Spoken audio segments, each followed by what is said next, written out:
वैसे तो कार्बन एक अधातु है जो पृथ्वी में बहुत कम मात्रा में पाया जाता है। अगर हम बात करें पृथ्वी की सतह पर यानी कि भूपर पट्टी पर कार्बन कितना परसेंट पाया जाता है, तो पृथ्वी की सतह पर कार्बन करीब 0.02% पाया जाता है। यह पृथ्वी पर कार्बोनेट, बाइकार्बोनेट, पेट्रोलियम और कोयले के रूप में पृथ्वी पर उपस्थित होता है।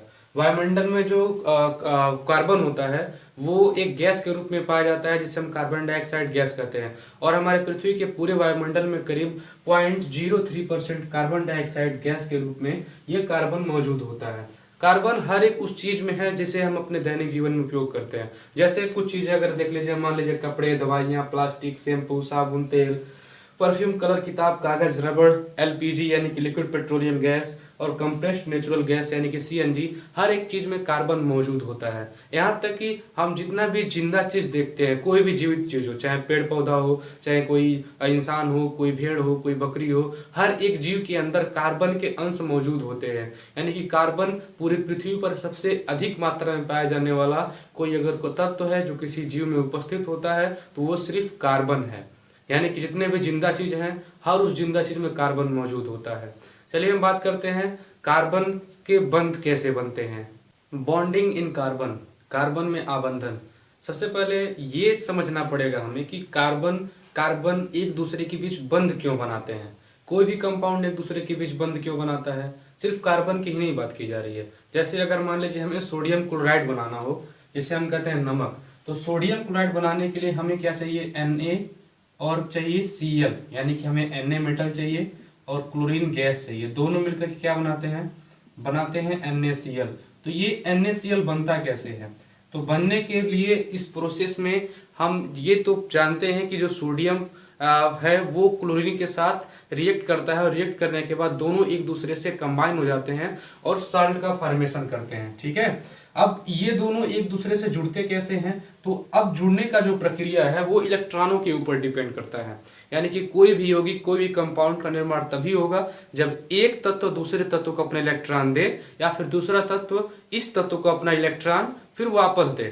कहने का मतलब ये हुआ कि मान लीजिए हमारे पास यहाँ पर सोडियम है, यहाँ पर हमारे पास क्लोरीन है, तो पहले हमें ये जानना होगा कि सोडियम और क्लोरीन एक दूसरे से रिएक्शन क्यों कर रहे हैं। वो रिएक्शन इसलिए कर रहे हैं क्योंकि जो क्लोरीन है इसके पास एक इलेक्ट्रॉन की कमी है, जबकि जो सोडियम है इसके पास एक इलेक्ट्रॉन की अधिकता है। तो यह एक इलेक्ट्रॉन अपना इस क्लोरीन को देता है और इस वजह से ये क्लोरीन और सोडियम एक दूसरे के साथ आकर बंध जाते हैं और बंधने के बाद एक आयनिक कंपाउंड या फिर सोडियम क्लोराइड या फिर सोडियम क्लोराइड कहा जाए साल्ट का निर्माण करते हैं। तो ये आयनिक बंध हो गए। तो ऐसे ही हमारे टाइप के होते हैं कोवैलेंट बॉन्ड, यानी कि कार्बन के अंदर कोवैलेंट बॉन्ड ही पाया जाता है। अब ये कोवैलेंट बॉन्ड क्या होता है, कोवैलेंट बॉन्ड का मतलब होता है कि किसी भी तत्व के जब इलेक्ट्रॉन आपस में साझेदारी कर करके जो बंध बनाते हैं उसे हम कहते हैं कोवैलेंट बॉन्ड या फिर सहसंयोजी बंध। क्या कहते हैं, सहसंयोजी बंध। यानी कि मान लीजिए अभी हमारे पास कोई यहाँ पर तत्व है, कौन सा तत्व लिया जाए, कुछ भी ले लीजिए। मान लीजिए हम ले रहे हैं हाइड्रोजन, क्या ले रहे हैं, हाइड्रोजन। तो एक हाइड्रोजन जब दूसरे हाइड्रोजन से जब जुड़ेगा तो जुड़ने के बाद क्या बनाएगा H2, यानी कि हाइड्रोजन का एक एटम, हाइड्रोजन का एक मॉलिक्यूल बनाएगा। ये हाइड्रोजन का एक एटम, हाइड्रोजन का एक एटम, जब दोनों एटम एक दूसरे के पास आएंगे तो हाइड्रोजन के एक मॉलिक्यूल बनाएंगे। अब ये हाइड्रोजन का एक मॉलिक्यूल बनने के दौरान हमने देखा कि जो हाइड्रोजन है ये अपने इलेक्ट्रॉनों की साझेदारी कर रहे हैं। ऐसा नहीं कि परमानेंटली अपना इलेक्ट्रॉन इसको दे रहा है, ये इसको दे रहा है, ऐसा नहीं है। ये दोनों एक दूसरे के इलेक्ट्रॉनों की साझेदारी कर रहे हैं। और जब कोई तत्व अपने इलेक्ट्रॉनों की साझेदारी करके बंध बनाता है, बॉन्ड बनाता है, तो उसे हम कहते हैं कोवैलेंट बॉन्ड या फिर उसे सहसंयोजी बंध के नाम से भी जाना जाता है। कार्बन के बारे में अगर हम जानें कि कार्बन किस टाइप का सहसंयोजी बंध बनाता है और क्यों कार्बन को बंध बनाने की आवश्यकता है, तो कार्बन का बंध बनाना या फिर कार्बन की आवश्यकता डिपेंड करेगी कि कार्बन के पास कितने इलेक्ट्रॉन हैं। सबसे पहले हमने देखा था कि कार्बन जो है उसका एटॉमिक नंबर 6 होता है। कितना होता है, 6। तो एटॉमिक नंबर 6 है, तो इसका अगर हम इलेक्ट्रॉनिक विन्यास कराएंगे, इलेक्ट्रॉनिक कन्फिग्रेशन कराएंगे, तो इलेक्ट्रॉनिक कन्फिग्रेशन 2n² के अनुसार पहले कोष में 2 इलेक्ट्रॉन आएगा, दूसरे कोष में 4 इलेक्ट्रॉन, 4 और 2 कितने हो जाएंगे, 6। 72वें कोष में कितने इलेक्ट्रॉन है, 4 इलेक्ट्रॉन है। कितने हैं, 4। तो किसी भी तत्व के 72वें कोष में जो इलेक्ट्रॉन होती है वही उसकी संयोजकता होती है, वैलेंसी होती है। संयोजकता का मतलब यह हुआ कि यह तत्व अब किसी दूसरे तत्व के साथ जब जुड़ेगा तो यह अपना बाहतन कोष वाले इलेक्ट्रॉन को पूरा करना चाहेगा। अब 2n स्क्वायर रूल के अनुसार हमको तो ये पता है कि पहले कोष में 2 इलेक्ट्रॉन होते हैं, दूसरे कोष में 8 इलेक्ट्रॉन होते हैं। तो पहले कोष में यहाँ पर 2 इलेक्ट्रॉन है, जबकि यहाँ पर दूसरे कोष में 8 इलेक्ट्रॉन नहीं है।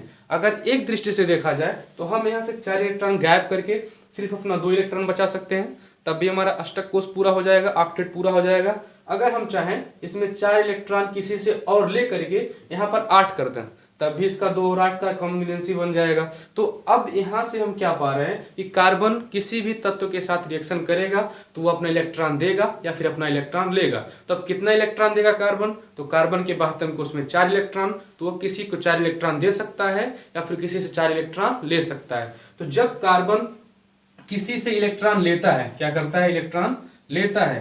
तो जब कार्बन किसी से इलेक्ट्रॉन लेगा या फिर लेता है तो वह बनाता है निगेटिव चार्ज। क्या बनाता है? निगेटिव।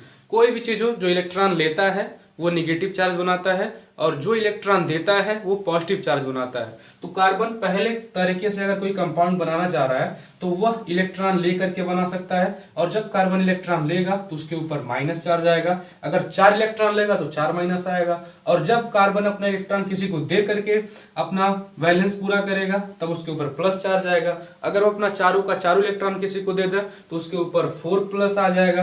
तो ये चार्ज डिपेंड करता है कि कार्बन कितना इलेक्ट्रॉन ले रहा है या फिर कितना इलेक्ट्रॉन दे रहा है। अब जो लास्ट कंडीशन कार्बन के पास बचता है कि कार्बन न तो किसी को अपना इलेक्ट्रॉन देना चाह रहा है और न ही किसी को अपना इलेक्ट्रॉन लेना चाह रहा है, बस कार्बन अपने ऊर्जा स्तर को संतुलित करना चाह रहा है। तो ऐसे समय में कार्बन 3 तरीके से वैलेंसी बनाता है, जिसे हम टेट्रा कोवैलेंसी कहते हैं, चतुसह संयोजकता कहते हैं। अब ये चतुसह संयोजकता क्या होता है? इसमें जो कार्बन है वह 4 टाइप के बंध बनाता है। पहला, अब देखेंगे कि कार्बन अपने आसपास के तत्वों से 4 इलेक्ट्रॉन ले सकता है या फिर 4 इलेक्ट्रॉन दे सकता है। तो कार्बन का ये जो बंध हम देख रहे हैं यह कोवैलेंट बंध है। क्या है? कोवैलेंट बॉन्ड है। यहाँ पर इलेक्ट्रॉन ही किसी को परमानेंटली ना तो देगा और ना ही किसी से परमानेंटली लेगा, ये सिर्फ इलेक्ट्रॉनों की साझेदारी करेगा। क्या करेगा? इलेक्ट्रॉनों की साझेदारी। मान लीजिए पहले वाले हमने देखा कि कार्बन सिंगल बॉन्ड बना रहा है, यानी कि एक जोड़ी इलेक्ट्रॉनों की साझेदारी कर रहा है, यानी कि एक इलेक्ट्रॉन इसका और एक इलेक्ट्रॉन इसके बगल वाले किसी तत्व का। दूसरा, कार्बन डबल बॉन्ड बना सकता है। जब कार्बन डबल बॉन्ड बनाता है तो इसमें कार्बन के पास एक सिग्मा और एक पाई बंध होता है। डबल बॉन्ड में कार्बन के पास क्या होगा? एक सिग्मा और एक पाई। तो सिग्मा को हम ऐसे दिखाते हैं और पाई को हम ऐसे दिखाते हैं। ठीक है। अगर कार्बन 3 बंध बनाएगा तो 3 बंध बनाने